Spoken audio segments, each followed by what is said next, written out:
শুরু করছি আজকের গল্প হেমেন্দ্র কুমার রায়ের লেখা এক রাতের ইতিহাস। গায়ের রঘু চাটুজ্জে বেঁচে থেকে সবাইকে যেমন জ্বালিয়েছিল, মরেও আমাদের কজনকে তেমনই জ্বালিয়ে গেল।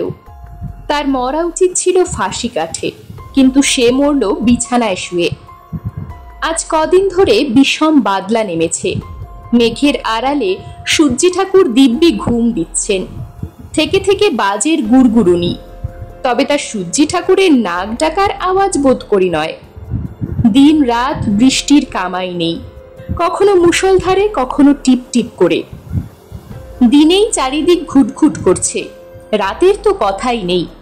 এই ভিজে অন্ধকার রাতে দুর্দান্ত রঘু চাটুজ্জে হঠাৎ পটল তুলে বসল। রঘুকে সবাই ভয় আর ঘেন্না করত, তার উপরে এই দুর্যোগ।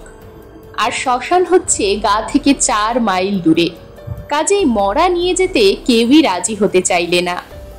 নরকে নিয়ে যাওয়ার সময় যমদূতেরা যদি রঘুর দেহটাকেও সঙ্গে করে নিয়ে গিয়ে নরকের অগ্নিকুণ্ডে ফেলে দিত, তাহলে আমরা হাঁপ ছেড়ে বাঁচতুম। কিন্তু তা যখন হলো না, তখন কি আর করি? রঘুর বুড়ি মায়ের কান্নাকাটি শুনে আমরা 4 জনেই মরা নিয়ে শ্মশানে যেতে রাজি হলুম। টিপ টিপ করে ইলশে গুড়ি ঝরছে আর ঝরছেই। পথে প্যাচ প্যাচ করছে কাদা, আর চারিদিকে থমথম করছে মিশমিশে কালো রাত। একটা ভারী মরা কাঁধে করে আমাদের 4 জনকে এই 4 মাইল দুর্গম বনপথ পার হতে যে প্রাণান্ত পরিশ্রম করতে হবে, সে বিষয়ে আর কোনোই সন্দেহ নেই। বাইরে পা দিতে না দিতেই মাথার ওপরকার বটগাছের ডাল থেকে চ্যাঁ চ্যাঁ করে একটা পেঁচা চেঁচিয়ে উঠল। সেই অলক্ষণে ডাক শুনে মধুখুড়ো হরিবোল হরিবোল বলে প্রাণপণে চিৎকার করতে লাগলেন। মাধব বললে, রঘু আমাদের সহজে নিষ্কৃতি দেবে বলে মনে হচ্ছে না। আজকের রাতটা ভালোই ভালোই কাটলে বাঁচি। মানিক অস্ফুট কণ্ঠে বললে, রাম রাম। আমি মুখে আর কিছু বললাম না। রঘুর চাকর খেদা লণ্ঠন নিয়ে আগে আগে চলল। তার পেছনে পেছনে পিছল পথে খুব সাবধানে মরার খাট কাঁধে আমরা অগ্রসর হলুম। এই খেদা শুধু রঘুর চাকর নয়, সে ছিল তার সমস্ত পাপ কাজের সঙ্গী। তার চেহারা যেমন দুশ্মন, তার স্বভাবও তেমনি কুৎসিত। তার ওই দুখানা কালো কালো হাত যে কত ডাকাতি, রাহাজানি আর চুরি জোচ্চুরি করেছে, সে আর হিসাব করে বলা যায় না। রঘু ছাড়া আর কেউ তাকে ভালোবাসত না। গা ছেড়ে মাঠ, তারপর বনের ভেতর দিয়ে পথ, তারপর আবার মাঠ, তারপর নদীর ধারে শ্মশান। কিন্তু আজকের ঘুটঘুটে অন্ধকারে মাঠ আর বন, আকাশ আর পৃথিবী সব একসা হয়ে গেছে। তাদের অস্তিত্ব বোঝা যাচ্ছিল শুধু মাঝে মাঝে জ্বলে ওঠা বিদ্যুতের আলোয়। খেদার লণ্ঠনের আলো মিটমিট করে জ্বলে অন্ধকারের নিবিড়তাই যেন আরো ভালো করে দেখিয়ে দিচ্ছিল। মাঠ দিয়ে খানিক এগুবার পরেই পেছন থেকে খুড়ো হঠাৎ বলে উঠলেন, আমার মনে হচ্ছে আমাদের পেছনে পেছনে কে যেন আসছে। খেদা লণ্ঠনটা মাথার উপর তুলে সেই ম্লান আলোর সাহায্যে পেছন দিকটা দেখবার চেষ্টা করে বললে, কই, কেউ তো নেই কর্তা। আমি বললুম, খুড়ো, এই দুর্যোগে আর অন্ধকারে কে আর শখ করে মাঠের মধ্যিখানে ভিজতে আর হোঁচট খেতে আসবে? মাধব বললে, কারুকে আর ভূতে পায়নি তো? মানিক শুকনো গলায় বলল, আহ, আবার ও নাম কেন? রাম রাম। মাঠ ছেড়ে বনে এসে পড়লুম। চলতে চলতে মনে হতে লাগলো বনের গাছপালার সঙ্গে ঝোড়ো হাওয়ায় অন্ধকার যেন দোল খাচ্ছে। চলতে চলতে আমাদের সকলেরই গা ছমছম করতে লাগলো। মধুখুড়ো ফের বললেন, নিশ্চয়ই কেউ আমাদের পিছু পিছু আসছে। এবারে আমি খুব কাছেই পায়ের শব্দ পেলুম। খেদা আবার পেছন দিকটা দেখে ঘাড় নেড়ে বললে, কেউ নেই কর্তা। আমি বললুম, ভুল শুনেছ খুড়ো। মাধব বললে, ভুল নাও হতে পারে, শুনেছি এই বনে ব্রহ্মদৈত্যের বাস আছে। মানিক মৃদু স্বরে বললে, রাম রাম। বনের মাঝখানে এসে কাঁধ থেকে খাট নামিয়ে আমরা একটু জিরুতে লাগলাম। আমরা কজন ছাড়া পৃথিবীতে যে আরও প্রাণী আছে এতক্ষণ পরে তার সাড়া পাওয়া গেল। কিছু পরেই শুনতে পেলুম সেই অসময়ে বনের ভেতরে হেরে গলায় কে গান গাইছে। খাটে শুয়ে কে যায় রে ওই, পায়ে হেঁটে চলে আয়, বসে বসে দুটো কথা কই, বন ডাকে শোষো করে, মন আছে আধি ভরে, দুধু ভাতি খাবি যদি কাছে আয়, বলি পই পই। গানের আওয়াজ ক্রমেই আমাদের দিকে এগিয়ে আসছে। আমরা সবাই ভয়ে হরিবোল বলে উঠলুম। মানিক শুধু রাম রাম বলে চেঁচাতে লাগলো। গান চলল। পচা মরা ভালো নয়, পোকা কার পেটে সয়, বুড়ো হারে নড়ে চড়ে যেতে পড়ে আমি রাজি নই, ডালে উঠে রাত দিন নাচি আয় ধিন ধিন, আর খালি গীত গাই নিয়ে আয় গাছে চড়া মই, ব্যাঙাচিরা ডাকবে না, ফিঙে জেগে থাকবে না, এত রোদে ঘুরে ঘুরে হোস কেন জলে ভেজা খই, ও মামদো ওরে পেঁচো, কেন মিছে খাস কেচো, আকাশকে দে মারিয়ে পা বাড়িয়ে কর হইচই, খাবি আয় টিকটিকি, হাঁচি আসে দেখ দেখি, হাঁস ফাঁস মরা হাঁস কোথা যাস চই চই, ঠ্যাং চলে শুয়ে শুয়ে কার পোলা পেলে পুয়ে, পাতে মোর কাঁচা মাথা দিবি নাকি, বেশ তাই সই, খাটে শুয়ে কে যায় রে ওই। এ কি অদ্ভুত গান, এ কি ভয়ানক সুর। তাড়াতাড়ি মরার খাট নিয়ে আমরা শ্মশানের দিকে ছুটে চললুম। শ্মশানে এসে খাট নামিয়ে আগে খুব খানিকটা হাঁপিয়ে নিলুম। তারপর মাধব বললে, বনের ভেতরে যে গান গাইছিল সে মানুষ নয়।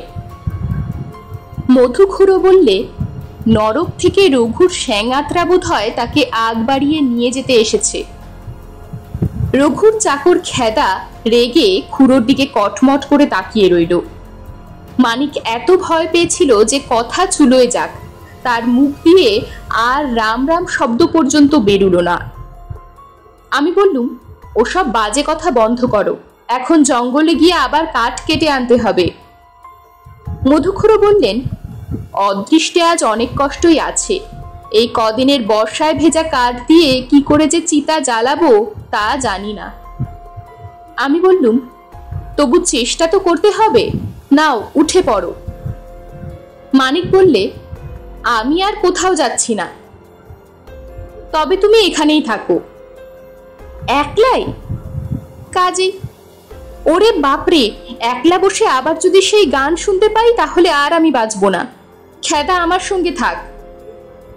অগত্যা সেই ব্যবস্থাই করতে হলো। আমি, মধুখুড়ো আর মাধব লণ্ঠন আর কুড়ুল নিয়ে জঙ্গলের ভেতরে কাঠ কাটতে চললুম। অন্ধকারের সঙ্গে কোলাকুলি করে আকাশ তখনও ক্রমাগত জল ঢেলে যাচ্ছিল। আমাদের ডান দিকে অদৃশ্য নদী বয়ে যাচ্ছে, তার জলকল্লোল শোনাচ্ছে ঠিক যেন ডাইনির কান্নার মতন। বাঁদিকে এক মাঠ ভরা অন্ধকারের ভেতর থেকে বাতাসের হাহাকার শোনাচ্ছে যেন কোনো মরো রোগীর আর্তনাদের মতন। পিছনে শ্মশান, তার বুকে চেপে বসে কালরাত্রির স্তব্ধতাও যেন আজ ডুকরে ডুকরে কেঁদে উঠছে। আচম্বিতে একদল শেয়ালও আবার চিৎকার করে কেঁদে উঠল। সঙ্গে সঙ্গে দেখলুম একটা মানুষের মূর্তি মাঠের অন্ধকার ভেদ করে একেবারে আমাদের সামনে আবির্ভূত হলো।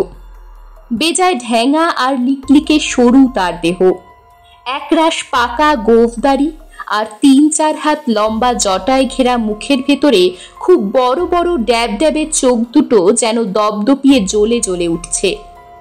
লোকটা আমাদের দিকে ফিরেও তাকালে না, হনহন করে শ্মশানের দিকে এগিয়ে আবার অন্ধকারে মিলিয়ে গেল। আমি চুপি চুপি বললুম, পাগল বোধ হয়। ঠক ঠক করে কাঁপতে কাঁপতে মাধব বললে, ভূত ভূত ব্রহ্মদত্ত। মধুখুড়ো সভয় বললেন, চুপ চুপ, ওই শোনো আবার সেই গান। ঠ্যাং চলে শুয়ে শুয়ে, কার পোলা পেলে পুয়ে, পাতে মোর কাঁচা মাথা দিবি নাকি, বেশ তাই সই। প্রত্যেকে এক এক বোঝা কাঠ ঘাড়ে করে আবার শ্মশানের দিকে ফিরলুম। মধুখুড়ো বললেন, শ্মশানের দিকে যেতে আর পা উঠছে না, ফের যদি সেই মূর্তির সঙ্গে দেখা হয়। মাধব বললে, কাজ নেই আর শ্মশানে গিয়ে, চলো আমরা এইখান থেকেই পালাই চলো। আমি বললুম, তাও কি হয়, শ্মশানে আমাদের লোকেরা বসে আছে। মধুখুড়ো হতাশভাবে ঘাড় নাড়তে নাড়তে বললেন, শ্মশানে তারা কি আর এতক্ষণ আছে, গিয়ে দেখবে তারা কোন কালে লম্বা দিয়েছে, আর সেই মূর্তিটা দিব্যি আরামে দুপা ছড়িয়ে বসে রঘুর মরা চিবিয়ে চিবিয়ে খাচ্ছে। আমি বিরক্তি কণ্ঠে বললুম, পাগলের মতো যা তা বকো না খুড়ো। হঠাৎ আবার শোনা গেল, ডালে উঠে রাত দিন নাচিয়ায় ধিন ধিন, আর খালি গীত গায় নিয়ে আয় গাছে চড়া মই। আমরা ভয়ে কাঠ হয়ে থমকে দাঁড়িয়ে পড়লুম। শ্মশানের দিক থেকে আসছে, এবারে আর একটা নয়, দুটো মূর্তি। প্রথম মূর্তিটার মুখের পানে তাকিয়েই আমার বুকের কাছটা যেন হিম হয়ে গেল। এ যে রঘু চাটুর্যে, যার মরা আমরা কাঁধে করে শ্মশানে বয়ে এনেছি। হ্যাঁ, রঘু, এই রঘু ছাড়া আর কেউ নয়। আর রঘুর পিছনে পিছনে চলেছে পোষা কুকুরের মতন তার চাকর খেদা। দেখতে দেখতে অন্ধকারের ভেতরে তারা অদৃশ্য হয়ে গেল। ছুটতে ছুটতে তিনজনে আবার শ্মশানে এসে পড়লুম। দেখলুম মরার খাটের পাশে বসে একলা মানিক বলির পাঠার মতো কেঁপে কেঁপে মরছে। মধুখুড়ো তাড়াতাড়ি শুধলেন, মানিক মানিক, ব্যাপার কি? আধ মরার মতন ধুকতে ধুকতে মানিক বললে, কিছু জানি না খুড়ো, আমি আর এখানে থাকবো না। আবার সেই গান শুনে আমি অজ্ঞান হয়ে গিয়েছিলুম। জ্ঞান হয়ে দেখি আমাকে এখানে একলা ফেলে খেদার আজকে লম্বা দিয়েছে। খাটের উপরে কাপড় ঢাকা মরা তো ঠিকই রয়েছে, তবে কি আমরা যা দেখেছি তা চোখের ভুল? মধুখুড়ো এক টানে মরার কাপড়খানা সরিয়ে দিলেন।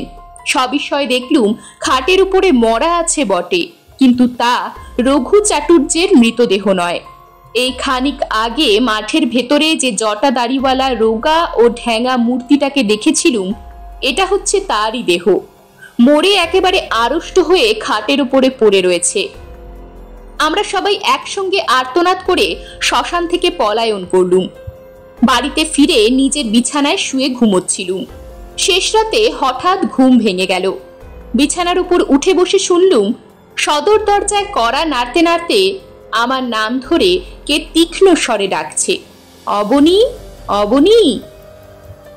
এই অসময়ে কে আবার জ্বালাতে এলো?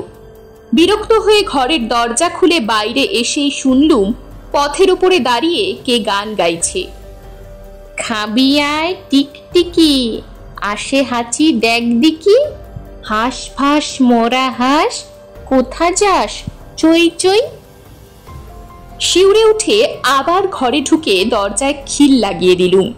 পরদিন সকালেই খবর পেলুম মধুখুড়ো, মাধব আর মানিকের নাম ধরেও কাল শেষ রাতে কে ডেকে ওই গান গেয়েছিল। বলা বাহুল্য তারা কেউই সাড়া দেয়নি। রঘু চাটুর্যে আর খেদারও কোনো খবর পেলুম না। তাদের সঙ্গে আর দেখা হয়নি, না হওয়াই ভালো। এরকমই আরো সব গল্প পেতে চ্যানেলটিকে সাবস্ক্রাইব করে দেবেন। আর গল্পটি যদি ভালো লেগে থাকে তাহলে লাইক, শেয়ার আর কমেন্ট করে দেবেন।